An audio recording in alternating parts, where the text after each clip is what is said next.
बिहार की 90% जनता एक्सेप्ट कर रही है। एक्सेप्ट कौन नहीं कर रही है वो आपको बता दें। 10% जनता एक्सेप्ट नहीं कर रही है, जो जातीय जनगणना का पहले भी विरोध कर रही थी। हो सकता है जातीय जनगणना करने उनके घर गए होंगे लोग, क्योंकि जातीय जनगणना नीतीश कुमार खुद जाके तो किए नहीं है, उन्हीं के गाँव के शिक्षक लोग किए हैं, ब्लॉक के अधिकारी लोग किए हैं, तो वो तो गए ही होंगे उनके घर पे। हो सकता है जो विरोध कर रहे थे जब गिनती करने आए होंगे तो वो जानबूझकर नहीं बताए होंगे, विरोधी तो कर रहे थे, उनके मन में क्या चल रहा था वो तो वही जानेंगे। और आज वही लोग कह रहे हैं गलत हुई है, जो लोग कल सुप्रीम कोर्ट, हाई कोर्ट से सुप्रीम कोर्ट तक पहुंच चुके थे। तो ये हम दावे के साथ नहीं कह सकते हैं, क्योंकि हम उनके मन के अंदर की बात तो जानते नहीं है। लेकिन जिस प्रकार से हमारा बिहार राज्य में राज अच्छे से अभी चल रहा है, सब कुशल मंगल है, हर चीज़ अच्छे से हो रही है, तो हमें नहीं लगता है कि ऐसा कुछ हुआ है जिसकी वजह से नीतीश कुमार को बीजेपी में जाने की ज़रूरत पड़े। और बीजेपी तो कह रहा है पहले से कि हम नीतीश कुमार आएंगे भी तो हम उनको एक्सेप्ट नहीं करेंगे। रैली करने वाले वही लोग थे ना, वही बात तो हम आपको कह रहे हैं कि रैली करने वाले वही लोग थे जो विरोध कर रहे थे इस चीज़ का।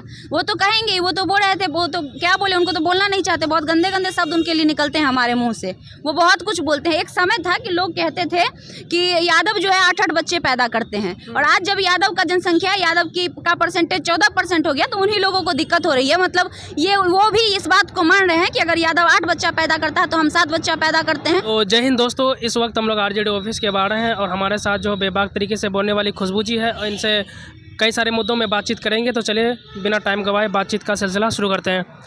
खुशबू जी, अभी जो है देश में और विपक्ष का सबसे बड़ा सवाल ये होता है कि जाति जनगणना जो किया है नीतीश कुमार बिहार में, वो एक तरह का फर्जी है, वो सही नहीं है। तो इसमें आपका क्या प्रतिक्रिया है? अगर फर्जी है तो हमें लगता है जो लोग फर्जी कह रहे हैं उन्हें माननीय मोदी जी से कह के फिर से करवा लेना चाहिए, पूरे देश के लेवल पे करवा लेना चाहिए। हमें तो फर्जी नहीं लग रहा है, हम एक्सेप्ट भी कर रहे हैं। और बिहार की 90% जनता एक्सेप्ट कर रही है। एक्सेप्ट कौन नहीं कर रही है वो आपको बता दें। 10% जनता एक्सेप्ट नहीं कर रही है, जो जातीय जनगणना का पहले भी विरोध कर रही थी। हो सकता है जातीय जनगणना करने उनके घर गए होंगे लोग, क्योंकि जातीय जनगणना नीतीश कुमार खुद जाके तो किए नहीं है, उन्हीं के गाँव के शिक्षक लोग किए हैं, ब्लॉक के अधिकारी लोग किए हैं, तो वो तो गए ही होंगे उनके घर पे। हो सकता है जो विरोध कर रहे थे जब गिनती करने आए होंगे तो वो जानबूझकर नहीं बताए होंगे, विरोधी तो कर रहे थे, उनके मन में क्या चल रहा था वो तो वही जानेंगे। और आज वही लोग कह रहे हैं गलत हुई है, जो लोग कल सुप्रीम कोर्ट, हाई कोर्ट से सुप्रीम कोर्ट तक पहुंच चुके थे जातीय जनगणना का विरोध करना, तो वो तो जातीय जनगणना के पक्ष में ही नहीं थे। तो सिंपल सा लॉजिक है, वो बोलेंगे ही कि जातीय जनगणना गलत है,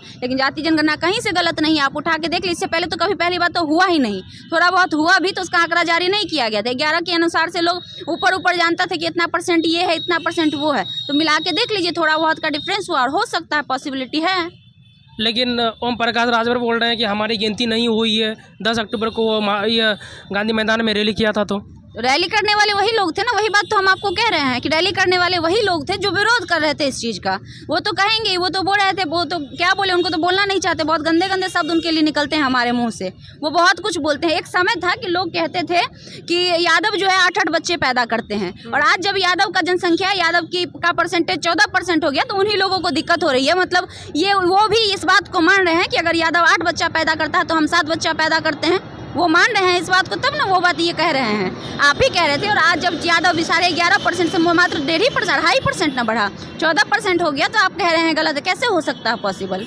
लेकिन राजभर ये कह रहे हैं कि हमारी गिनती जो हुई है तो 0.65% हुई है। अगर सही तरीके से गिनती होती, सही तरीके से गिनती अगर होती तो 4% तक आते हम लोग। हाँ, तो आप अपनी कम्युनिटी का गिनती करवा लीजिए, और आपका जो डाटा है विथ आधार कार्ड, बहुत सारी ऐसी प्रूफ्स होती है जिससे साबित होता है कि आप किस जाति के हैं।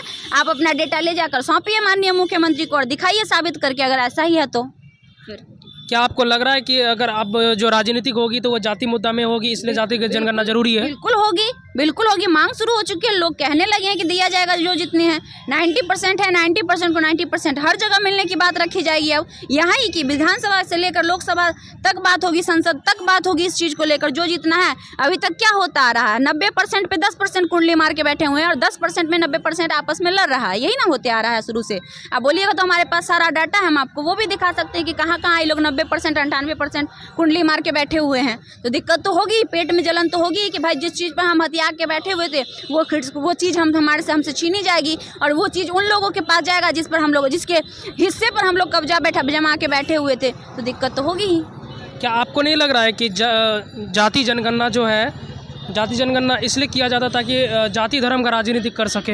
तो धर्म का राजनीति तो पहले से हमारे देश में हो रहा है। ये लेकिन अभी जो बोला जा रहा है कि बीजेपी जो है जाति धर्म का राजनीति करते हैं, लेकिन उसके रास्ते में तो सारे राजनीतिक नेताओं चल रहे हैं, क्योंकि अगर नहीं चलते तो अभी जो है बिहार में जाति जनगणना हुआ, अब सोचेगा कि यादव ज़्यादा है तो यादव पर ज़्यादा ध्यान दिया जाएगा। ऐसा कुछ नहीं है। यादव जनगणना का मुख्य उद्देश्य क्या था वो आप पढ़ने का प्रयास करिएगा। लालू यादव ने साफ तौर पे कहा है जिसकी जितनी हिस्सेदारी उसकी उतनी भागीदारी। अगर कोई 14% है तो उसे हर चीज़ों में 14% हिस्सेदारी दी जाए। अगर कोई 4% है तो उसको हर जगह 4% हिस्सेदारी दी जाए, चाहे वो संसद हो, चाहे वो लोकसभा हो, चाहे वो विधानसभा हो, चाहे वो कोई भी चीज़ हो, हर जगह पे उन्हें हिस्सेदारी दी जाए। तो कोई ज़रूरी नहीं है कि हर जगह ऐसा होगा। और सबसे बड़ी बात उसका देखने को मिल रहा है, जनता खुश है। आज तक जो अति पिछड़ा, अत्यंत पिछड़ा, जो दब के रहते थे, जो डर के रहते थे, आज वो सीना चौड़ा करके चल रहे हैं कि नहीं, इतनी हमारी भी इतनी आबादी है और हम भी अपना अधिकार मांग सकते हैं। उनके अंदर एक जोश उत्पन्न कर दिए हैं लालू यादव, जो आज तक दुबक के बैठे थे, सोचते थे कि हमारे ऊपर कोई भी बड़ी जाति वाले हावी हो जाएंगे। आज उनके अंदर हिम्मत आ गई है बोलने की।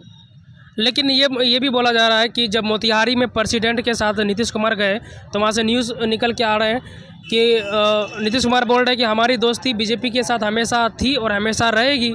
तो क्या दोबारा से पलटी मार सकते हैं नीतीश कुमार, क्योंकि उसकी आदत है पलटी मारना? देखिए, ये हम दावे के साथ नहीं कह सकते हैं क्योंकि हम उनके मन के अंदर की बात तो जानते नहीं हैं। लेकिन जिस प्रकार से हमारा बिहार राज्य में राज अच्छे से अभी चल रहा है, सब कुशल मंगल है, हर चीज़ अच्छे से हो रही है, तो हमें नहीं लगता है कि ऐसा कुछ हुआ है जिसकी वजह से नीतीश कुमार को बीजेपी में जाने की ज़रूरत पड़े। और बीजेपी तो कह रहा है पहले से कि हम नीतीश कुमार आएंगे भी तो हम उनको एक्सेप्ट नहीं करेंगे। अगर नीतीश कुमार जाते भी हैं और बीजेपी एक्सेप्ट कर लेता है तो फिर बीजेपी ही यहाँ पे बड़का झूठा पार्टी साबित होगा। तो ये थी हमारे साथ खुशबू जी, और इन्होंने अपनी राय को बेबाक तरीके से रखी। और इन सारे मुद्दों में आप लोग क्या सोच रहे हैं कमेंट सेक्शन में ज़रूर बोल सकते हैं। और चैनल में नए हैं तो प्लीज़ सब्सक्राइब कर लीजिए। तब तक के लिए जय हिंद।